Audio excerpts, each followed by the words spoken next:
seems like a Kadosh Baruch Hu is closing the store. And by that I mean, we've already known that we're in the end of days for some time. But as you get closer and closer to the end, a lot of things that we took for granted, or perhaps things that were going good, start going the opposite end. As I mentioned to you guys a few times over the last couple of months, especially in the last month, a year ago, the world was in relatively good shape. People were doing great financially. The market was at all-time highs. The economy was doing fantastic worldwide. The Jewish people have been at a state where they're the richest they've ever been since the time of Shlomo HaMelech.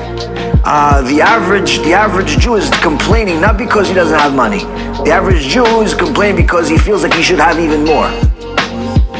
I only made 150,000 last year. Only 150,000 last year. He doesn't realize that 5 years ago he was barely breaking 40,000. Now he's making 150,000 and he's complaining. Rabbi, it's barely 10,000 a month. 12,000 a month. Rabbi, who could live on such a thing? I don't know, 90% of the world. But the point is, Rabotai, is that people got comfortable. A lot of people made money in the stock market, real estate market, in all types of shtuyot like bitcoins and all types of cryptocurrency, making money off of Amazon, selling stuff, eBay. People have made money from all types of things over the last several years. There's good news and bad news. Good news is all that is about to end. Bad news is all that's about to end. Why is that good news and bad news?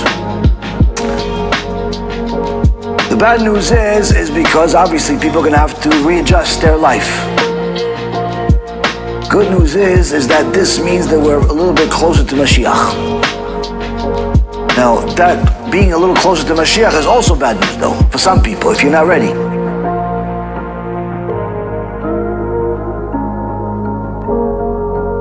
We have to do ishtadlut to keep our life safe. Of course, life and death is in the hand of Hashem.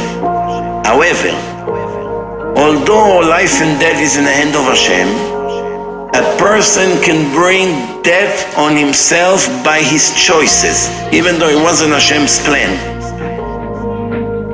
And don't expect if something will happen to you, then you can come to Hashem and say, it's not fair, why didn't you save me? You don't have zchuyot that I'll make a clear miracle for you. You go where the lions are and you want me to make the lions numb? Don't go where the lions are. And if Hashem will make you a miracle, He takes away from your merit. He cleans from your account. So one way or the other you lose. We have to do ishtadlut. Now Kadosh Baruch Hu says to the sages, the son of David, the Mashiach, will not come until the entire kingdom converts to heresy. All of the leaders are going to be heretics, meaning people like Avigdor over here, and the Women of the Wall, and the New York Times, and CNN, and all of these Reshaim, they're going to be in control before Mashiach comes. Meaning, what's happening right now, if the good side doesn't win, or the lesser bad doesn't win, don't be surprised. It just means we're closer to Mashiach. If we had emunah, it will never break us. When you have emunah, you know this world is a blink of the eye. My job is to focus, to gain as much as I can. Anyway, soon I'm moving on. And nothing will break me. Problem is when you don't learn Torah, you don't listen to strong Musar talks, you don't read the right books, you don't have the right rabbi, then what happened? Your ideology becomes crooked. Your lifestyle becomes crooked. Your friends are not what the Torah wants you to have. You give your children the wrong education. Everything in your house is 50-50. Nothing is exactly the way the Torah wants. No wonder how everything collapses sometimes.